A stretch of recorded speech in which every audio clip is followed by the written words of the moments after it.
Video, we're going to be talking about a Packer player that has been unexpectedly skyrocketing up the depth chart. And by doing so, he may be pushing out a couple of familiar names to us Packer fans out there. Who am I talking about?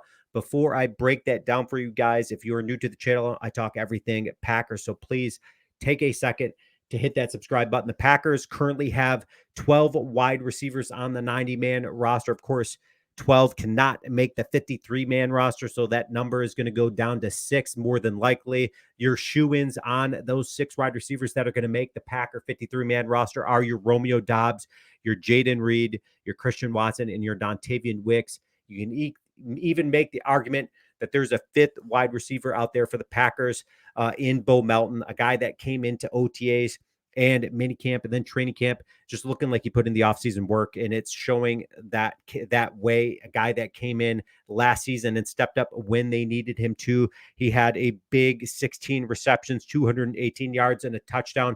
But more than that, he was averaging over 13 yards per reception.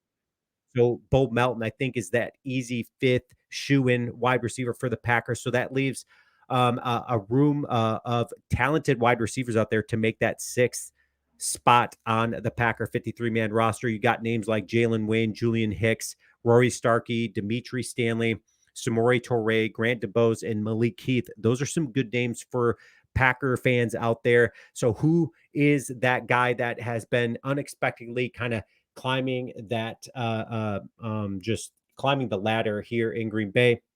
May not come as a surprise to some of you out there, but when you take a look at when he was drafted last year, 7th round, a late 7th round pick for the Packers, spent the season last year on the Packers practice squad, was called up, I think, for one game against the Bears, but he was a healthy scratch for the Bears. So Grant DeBose is that guy that has been skyrocketing up the depth chart, making his case as to why he should be the Packers' 6th wide receiver on this 53-man roster.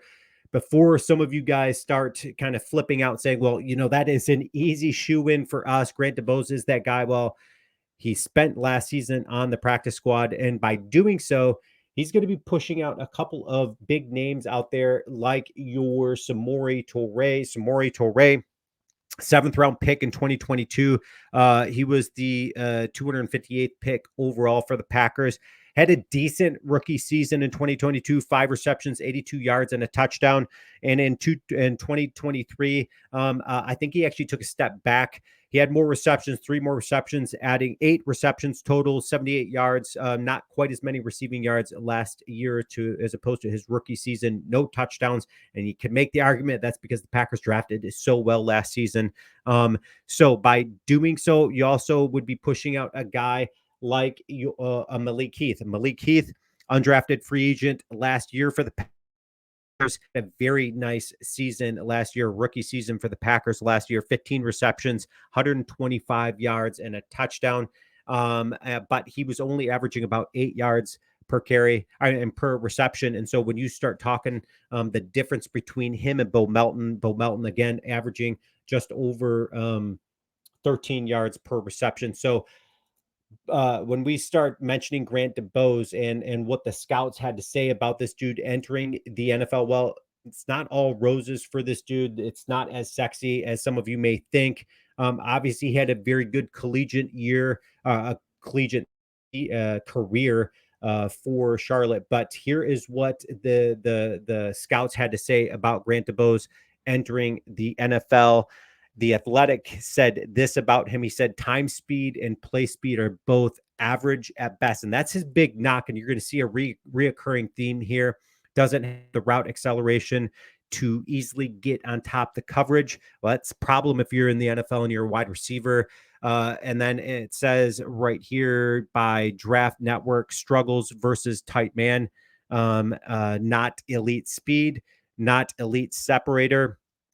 Pro Football Network had this to say about him: doesn't show the burst, plays at one speed, and isn't a vertical threat. NFL.com said lost battles against South Carolina's pass corners lacks variety to his release to slide by the by press, below average deep speed and separation burst. Again, reoccurring thing that you're hearing from Grant DuBose is that he doesn't have that separation burst. He kind of has that one speed. Well, I think spending some time last year on the Packers practice squad, and then putting in some work this offseason, he may have been, just improving on that. But some of his strengths, and these are, some of the strengths that we get to see out of him, and we're going to see out of him in the NFL. And especially if he makes the 53-man roster, he's going to get some considerable amount of playing time, especially if we get some injuries. So this would be a guy that the Packers need to step up. And what I most like about him personally is that he's physical and he battles. Okay, it's The Athletic had this to say about him: battles back against physical coverage and exerts ownership over catch point, which means he's winning those battles, those 50-50 battles out there. I really like that compliment. Pro Football Network says nice side receivers with long arms, big hands, and a dependable game. Sells routes, plays with balance, as well as body control, and is very smooth, natural catching the ball, all of that. So that's true. And if you haven't seen some highlights on him, go check it out, because those are very true to form compliments about his game. And Draft Network said it best, though: NFL size, ball skills, competitiveness, route running, best football ahead of him. I love what they said right there with the best football ahead of him, because that's what Grant DuBose is showing, that he's only going to get better. And with the right coaching around him, he's only going to become a better version of himself. He's going to fine tune that skill set that is already inbred into him.